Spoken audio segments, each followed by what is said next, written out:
let's dive a little deeper into Splinterlands gameplay. In this video, I'll walk through the different aspects of our Splinterlands card. Stay tuned.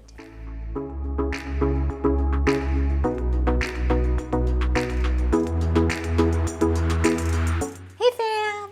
My name is Josie and I started exploring the NFT and crypto gaming space recently. This is video number 2 of my beginner's guide series, so if you missed my first video on the basics of gameplay, make sure you go back and watch. In this video, we'll specifically talk about all aspects of a Splinterlands card. This will help you understand the key stats of a summoner and a monster. So let's start with a summoner card. Here's Tarsa of the Fire Splinter, my favorite summoner in the new Chaos Legion release. With every summoner, there are 4 key attributes you want to pay close attention to: mana cost, splinter affiliation, special abilities, and less important for beginners, but very important later on, the rarity. Back to using Tarsa as our example. The mana cost for the summoner card is on the top left corner. As you can see from the card, Tarsa the summoner consumes 4 mana from your mana cap. Next, the splinter can be identified in 2 different ways. The first is the color of the card. Fire Splinter is red, Water Splinter is blue, Earth Splinter is green, Life Splinter is white, Death Splinter is black, and Dragon Splinter is purple. You can also look at the little logo on the circle here to see which splinter the summoner is. The splinter for your summoner is important because it determines the monsters you will be able to use. Tarsa is a fire splinter summoner, so it can only summon fire monsters. Well, and neutral monsters. The caveat to this is the Dragon Splinter. When you use a Dragon Splinter, you will be able to select cards from both the Dragon Splinter and another splinter of your choosing. Third up is the special abilities the summoner grants. The abilities can be a boost to your monsters or can be a detriment to your opponent's monsters. Tarsa here gives all of your monsters a +1 melee attack and +1 health. Both very important stats. Kayla from the Water Splinter gives +1 shield and +1 speed. Obsidian from the Earth Splinter gives +1 magic damage. Sloan from the Life Splinter gives +1 ranged damage. Thaddius from the Death Splinter gives opponent monsters -1 magic damage and -1 life. And then Drake from the Dragon Splinter gives +1 shield. Depending on the rules of your round, you may pick one summoner over another. Lastly, and this is less important to beginners, so I'll just breeze over this pretty quickly, the rarity. Once you move past the beginning stages, you will be able to use level up monsters. However, you can only use level up monsters that your summoner can support. In the base, rare summoner cards, or blue color, can only support all level 1 monsters. If you have a legendary summoner, or yellow color, you can support level 3 common monsters. Whew, that was a lot. But we can now move on to monster cards. We've already went through mana cost and splinter affiliations, so I'll skip over those.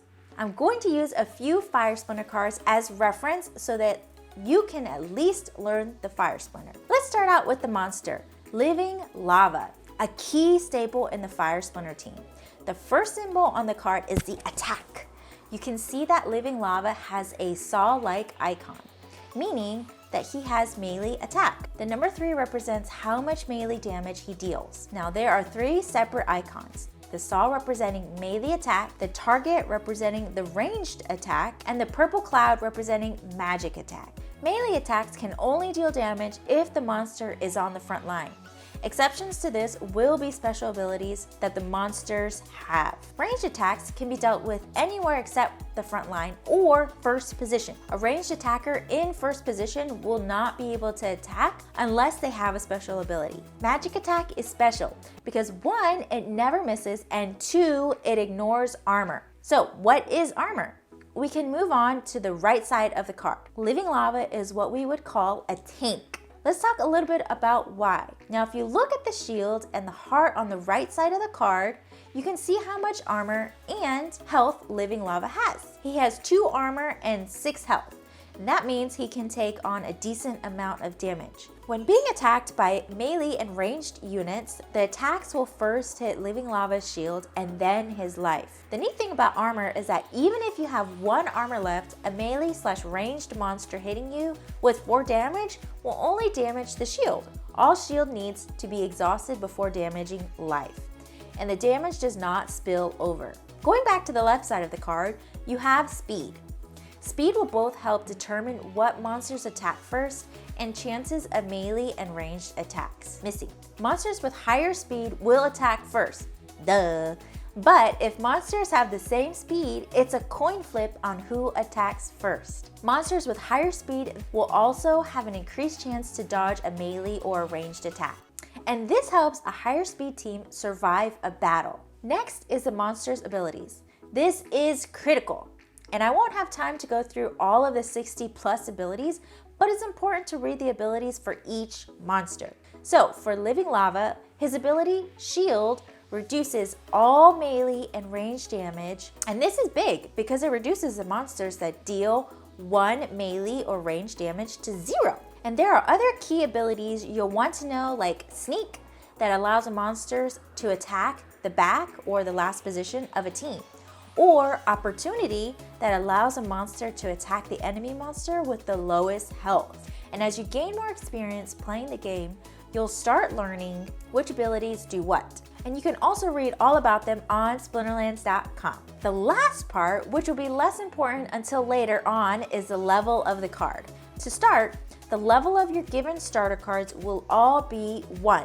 But as you play your way through bronze and gold, you will see a lot more higher level cards. Now, leveling up cards will be important for you to stay competitive in gold plus battles, and as you level up cards, they will have a boost in stats and may gain additional abilities. Now, there you have it, the basics of a summoner and a monster card. Remember that every card has its own unique attributes, so learning about each card will be important to your success in the game. Every time I see a new card on the battlefield, I always take a moment to read through each of the stats described in this video. And I would first start being familiar with the Chaos Legion Ghost set of cards.